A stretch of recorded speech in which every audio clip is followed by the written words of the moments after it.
There is a specific kind of exhaustion that hits in midlife that nobody warned you about. Not tired from doing too much, though there's that too. This is something quieter. The exhaustion of having spent decades making yourself easy. Easy to be around, easy to love, easy to manage. And somewhere in the middle of all that ease, losing the thread back to yourself so gradually you didn't notice it was happening until one day you looked up and couldn't find her. If you're in that place or somewhere near it, there are things about recovery at this stage of life that most content gets completely wrong. Hey friends, I'm Sandy Bartlett, Shamanic practitioner, and there are 7 things I want to walk you through today about what people-pleasing recovery actually looks like for women over 40. Because it's not the same conversation it is for someone in their 20s. Not even close. The first thing to know is that this isn't a habit. I know that's not what the internet tells you. The internet is full of content about habits to break and scripts to practice and ways to get more comfortable with discomfort.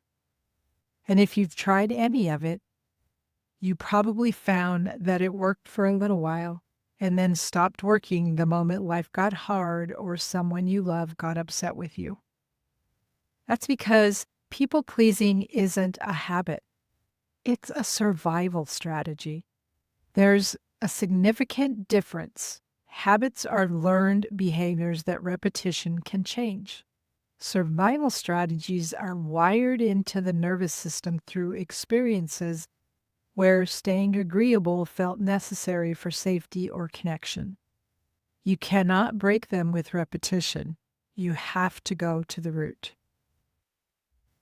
The second thing to know, and this is the one that tends to land hardest, is that it didn't start with you. Look at the women who raised you, how they moved through rooms, how they asked for things or didn't. The pattern you're carrying has a lineage. You inherited it the way you inherited the shape of your hands. And that means recovery isn't just personal work, it's ancestral work. Number 3, and the one that explains everything else, is that by midlife, the strategy starts to break. This is not a crisis. This is the body finally running out of tolerance for the cost. In shamanic work, we understand this as the soul pushing back. The parts of you that went quiet, that learned to fragment and disappear to keep the peace. They don't stay quiet forever. In midlife, often accelerated by hormonal shifts that change the body's chemistry, those parts get louder. The resentment that used to stay manageable starts surfacing faster. The patience you used to have for situations that asked you to shrink runs out without warning. Women often feel alarmed by this. They think something is wrong with them. Something is coming through them. That's different. So let me ask you, was there a specific moment, a conversation, a situation, something that happened when you realized the old way of operating wasn't going to work anymore? Tell me what happened in the comments. I want to take you back to where this started for me, because it shows you how invisible the learning is.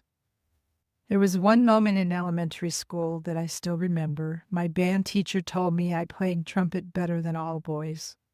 For a second, I felt seen for what I could actually do. That feeling didn't last, and I'll tell you why. My mother called me big-boned. Not whispered, but said out loud to other people like it was a fact about me. She said it sometimes to explain things, sometimes to excuse them. And it wasn't really about me at all. My mother was always on a diet, always chasing a smaller version of herself. My father, naturally thin, never had to think about it. Always had something to say about her body. So she carried that, and I grew up watching the whole dance. Back then, I didn't know it was harmful. I just absorbed it.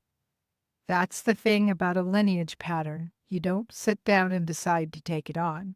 You watch the woman who raised you manage her body, manage her husband's opinion of her body, manage herself into something smaller and more acceptable. And without a single conscious choice, you learn that this is what women do. That's number 4. The learning was invisible. You didn't decide to become a people pleaser. You absorbed it from the women who absorbed it before you. That adaptation was intelligent.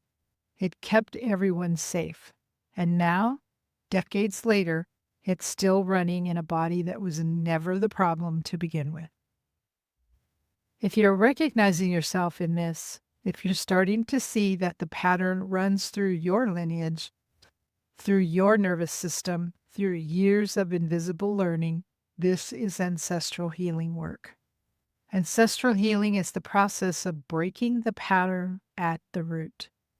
Not just changing your behavior, but addressing what your lineage handed you and what your body is still carrying from it. I offer one-to-one shamanic sessions for women who are ready for that work. The link to book is in the description. So number 5, recovery is not linear. Here's what that actually looks like. A woman does months of work. She's saying no, she's resting, she feels like herself for the first time in years. Then Thanksgiving comes. She walks into her mother's kitchen, and within 10 minutes, she's apologizing for the way she cut the pie. She drives home, convinced she's lost all of it. She hasn't. That's the spiral. In shamanic work, healing doesn't move in a straight line. It moves in circles that get wider. She came back to the same material, but she noticed it this time. 10 minutes in, not 10 years. That noticing is the progress. The old self wouldn't have caught it at all. Number 6, the disruption is real, and it is not a sign you did something wrong. When you start taking up more space, the people around you feel it. Some will push back. Some relationships will need to renegotiate entirely. That's not evidence the work is harming your life. It's evidence the work is real. Which of these 6 so far has been the hardest for you to accept? The lineage piece, the spiral, the disruption, or something else entirely? Leave it below in the comments. The 7th thing is the one I want to leave you with. You don't need more information. You have enough information. What you need is retrieval. There is a version of you that existed before all the adjusting started, before the reading of rooms and the softening of edges and the automatic yes. She didn't disappear. She learned that disappearing was safer. And she has been waiting, sometimes patiently, sometimes not, for you to come back for her. That's what recovery at this stage of life is really about. Not becoming someone new, going back for what was already there. She's been waiting a long time. She's not going anywhere. I'll see you next.